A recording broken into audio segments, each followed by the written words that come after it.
Olá, amigos! Olha, o bate-papo de hoje é mais 18, ou não sei. Vamos descobrir? Vamos falar sobre sexualidade, vamos falar sobre sexo, vamos falar sobre educação sexual. Quem tá aqui é Daisy Rosa e ela não está sozinha, tem muitos elementos aqui. Tô achando engraçadíssimo pra começar, tá? O que é isso, Daisy? Isso aqui, uai, pênis e vagina. De E pelúcia, peitos, enfim. mas com carinho, com com carinho. Olha que lacinho. bonitinho meu útero. Na verdade, isso aqui são alguns materiais que eu utilizo em palestras para adolescentes ou até mesmo do Outubro Rosa, né? Que é uma coisa que eu trabalho muito, a questão... tem aqui, ó, dos peitos que vem até com uns carocinhos para fazer a questão do exame. Então, são alguns materiais que eu produzi para poder auxiliar as pessoas no processo da educação sexual e do corpo, enfim.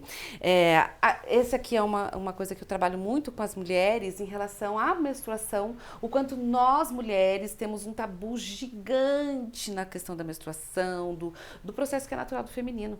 Né? E aí nós passamos para as filhas, que passam para as filhas, e assim vai, como se fosse a coisa mais horrorosa do planeta, como se fosse sempre a coisa muito ruim. Só que a gente passa uma vida menstruando. Hoje, claro que tem hormônios para isso, para não fazer, enfim. Mas, e aí, depois, quando para a menstruação, vem a menopausa. E aí, de novo, a gente tem as mulheres reclamando da menopausa. Né? Você sabe o que você falou? Eu acabei lembrando que na minha família, olha onde que a gente vai chegar ali, né? Quando as minhas primas, que a gente era meio que da mesma idade, ou até agora, há pouco tempo, né? As minhas primas, as filhas dos primos, né? Viraram mocinha. Todo mundo Meu fala. Deus, mas é um assunto assim, tá, mas fala baixo que ela tá chegando aí, não toca nesse assunto, não comenta. A minha irmã ficou mocinha na casa de um primo, lá Meu em Curitiba, Deus. longe da cidade. Ela ligou chorando que pedia pra comprar um lençol porque tinha sujado, mas não podia contar pra ninguém. Aí, era muito isso, mas esse ainda tabu. é assim? Ainda é Olha assim, só. né? Claro que tá hoje um pouquinho mais leve, mas ainda precisa melhorar muito, porque é isso, é algo do corpo feminino, que a gente precisa ensinar para as crianças, tanto os meninos quanto as meninas, como algo natural. Não é algo pra ficar escondido, Não né? é escondido, né? E claro que na adolescência é um corpo que tá mudando, tem toda uma coisa da vergonha, que depois a gente vai ficando madura, a gente já até fala assim, não conversa comigo hoje que eu tô menstruada. Hoje eu tô de TPM, né? Então a gente ainda, depois leva até de uma forma mais fácil. Mas até assim, outro dia eu tava brincando com uma amiga, eu pedi um absorvente, ela trouxe todo escondido, eu falei assim, viu, por que você tá trazendo escondido? Né? Como se isso não pudesse, assim, tipo, eu não posso contar para as pessoas porque é um tabu realmente. É claro que ninguém, é uma questão da intimidade, do corpo feminino, da questão mesmo de não ficar expondo a nossa intimidade para as pessoas. Mas não é só uma questão de intimidade, não naturalidade.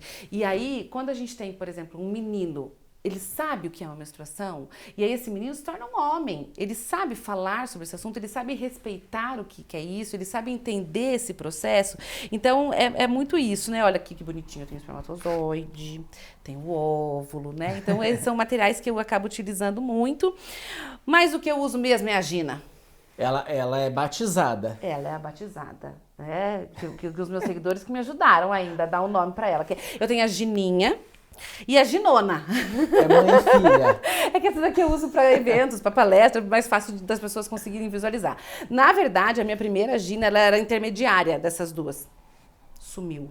Roubaram a sua... Roubaram a minha Gina. E aí, foi tão engraçado, tem até um episódio legal, né? Eu comecei a procurar e não achava no consultório, não achava em casa, não achava no carro. Eu falei assim, gente, a minha vagina sumiu. E aí, um dia, a gente tava num local público, eu procurando com os meus filhos. Gente, vocês não viram?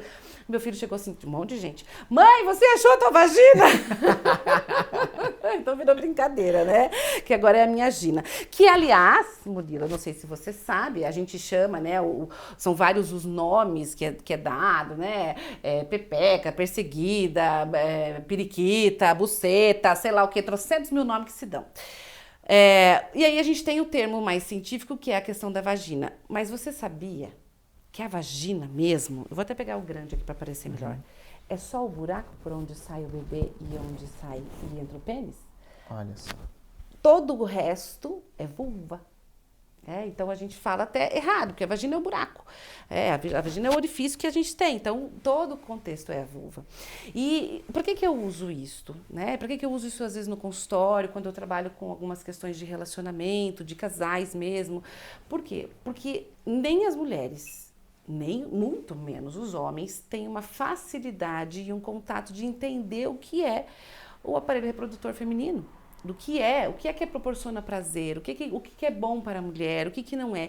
E aí, por que eu preciso falar sobre isso? Porque numa relação a dois, a sexualidade, ela faz parte, é um dos pilares bem importantes. Se eu não entendo a minha companheira, se eu não compreendo o que é, né, que dá prazer a ela, que é claro que é muito além de uma vulva, de uma vagina, de um pênis, né? A gente tem todo um resto de um corpo, mas o quanto não se fala sobre isso. E aí começa muitas vezes por nós mulheres. Até porque, né, eu sempre brinco, o homem ele tem uma relação com o seu pênis muito mais afetiva do que a mulher. Até porque o órgão é pra fora. Exato, então assim, geralmente tem um nome, um apelido, um negócio, e até pra fazer xixi eu preciso pegar, né? A mulher não.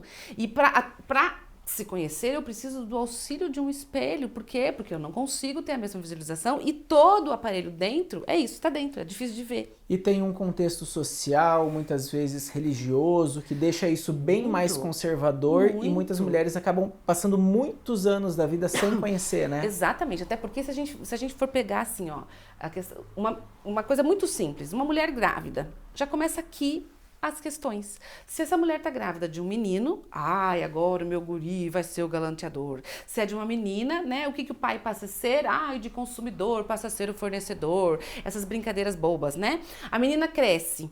Meu Deus, fecha essas pernas, não pode brincar, nananã. O menino mostra o pipi para todo mundo ver. Né? Então, aqui já começa uma diferença cultural, como se a sexualidade do feminino fosse algo, né, muito, muito negativo. E muitas vezes a gente escuta, eu recebo casais, e aqui na clínica a gente tem também uma sexóloga, e ela fala, a gente, né, às vezes fala assim, olha, quantas pessoas, as mulheres de modo geral, elas acreditam que se elas não têm nenhum prazer na relação sexual com seu companheiro, a culpa é só delas. E tem algo errado com elas. E muitas vezes o parceiro é que não sabe como trabalhar algumas questões que proporcionam prazer para uma mulher. Até porque, Grilo, como é que um homem geralmente aprende o ato sexual? Em filmes pornôs, revistas. Em revistas. E lá tudo é perfeito, né? Tudo é perfeito, tudo é grande, tudo é bonito, tudo tá no lugar, né? parece. Tudo é bem... E assim, a realidade não é esta. Não é? É claro que a gente pode ter altas performances, blá, blá, blá, mas de um modo geral não é bem assim. E o que a gente percebe muito nos filmes pornôs e coisas parecidas? Um processo onde o ato sexual eu preciso ter um homem com o seu membro muito ereto e trabalhando em cima da mulher e ela vai gostar e pronto. Peraí, né? E que mais? Como quem diz que aquela atriz está gostando, né? Aquela atriz é uma atriz. Ela precisa fazer caras e bocas, né? Caras, bocas, sons, enfim. E aí a minha esposa não faz, a minha companheira não faz, a minha namorada não faz. Então é a minha companheira que tem problema, porque todas as atrizes fazem. E aí fica nesse movimento, assim. Então a gente, o que a gente precisa, né? Então, quando a gente fala, por exemplo, até do aparelho reprodutor feminino, a gente tem o clitóris, a gente pensa que é uma coisa muito pequenininha. E, na verdade, ele é muito grande, ele tem um aparelho, ele é todo intenso. Quando esta mulher é estimulada, isso aqui, ele acaba inchando, e é por isso que ao o pênis entrar aqui nesta mulher, ela vai tocar, o clitóris tem aqui atrás. E isso, a penetração é que pode ter prazer, senão não tem. Não é que não tem, mas precisa toda uma lubrificação, todo um movimento. Então, eu preciso conhecer esse aparelho reprodutor feminino. Só que é isso, a gente não ensina para um menino como é. Na verdade, a gente não ensina nem para a mulher, mas a mulher ela ainda tem o movimento de sentir no seu próprio corpo, e o homem que não sabe como é, né? Então, muitas vezes eu tenho escutado assim, e eu decidi que eu ia trabalhar com isso com os homens no meu consultório e em palestras, em cursos, enfim. Por quê? Porque eu tenho visto muitas meninas jovens falando assim, eu até tive relação com homem, mas é muito ruim, agora com mulher é melhor, porque, né? Então, peraí, mas por que tá ruim com esses meninos? Não pode ser ruim, eles talvez a condução do negócio aqui não tá legal, eu tô querendo imitar o que tem lá nos filmes e na vida real não é assim, então o que eu preciso compreender melhor do aparelho reprodutor feminino para que esse casal ele entre em conexão, né? E assim, claro, quando a gente, né, quando eu brinco, é feio, coitadinho, porque é de feltro, né? Mas proposital mesmo, porque a ideia não é sexualizar no sentido vulgar e nada disso, mas sim do educar. Para quê? Para que as relações sejam melhores. Para que eu, mãe, eu possa, é claro que algumas mulheres têm mais dificuldade de fazer isso, mas, ai, Deise, eu não tenho um negócio desse para mostrar pro meu filho. Mas hoje a gente tem na internet muitas figuras, imagens, enfim, que possam mostrar, olha, aqui é isso, aqui é isso, aqui é isso. Então, o que proporciona, o que não proporciona prazer para uma companheira ou para uma companheira. E muitas vezes sou eu, mãe, que vou precisar fazer o processo educacional, né? A gente tem hoje nas escolas até uma relação com isso, mas também o quanto é difícil para os professores fazerem esse processo, até porque se fala sobre isso, o quanto os pais vão fazer um movimento contra, enfim. Então tem toda uma cautela, né? Mas o que eu espero para o futuro, né? Para que esses casais se conectem muito mais, né? E conhecer o corpo meu e conhecer o corpo do outro é fundamental para que a gente tenha uma super conexão. E nesse combo todo de tabus está o próprio prazer, né? O homem, a masturbação, isso já tá meio que no rolê, tá natural. Para mulher, muitas mulheres acabam, isso pelo menos que a gente percebe, vendo, lendo e tudo mais, que demora até um tempo maior ou muitas nem fazem esse exato, processo, até né? porque o se conhecer tem todo um mito, né? Tem todo um movimento e que isso precisa ser leve como é o nosso corpo. Ele pode ser algo mais natural, algo mais tranquilo, né? É claro que a gente precisa trabalhar muitas crenças, muitas coisas, mas a ideia principal aqui é de autocuidado, né? O coitadinho do meu pênis, eu falo que ele é tão feinho, né? Já virou quase um microfone. Mas acabou não sendo exatamente como eu queria que a moça fizesse, porque a ideia era para mostrar para um menino, por exemplo, a importância de ter que puxar a pele para poder fazer toda a limpeza e todo o movimento correto, justamente por quê?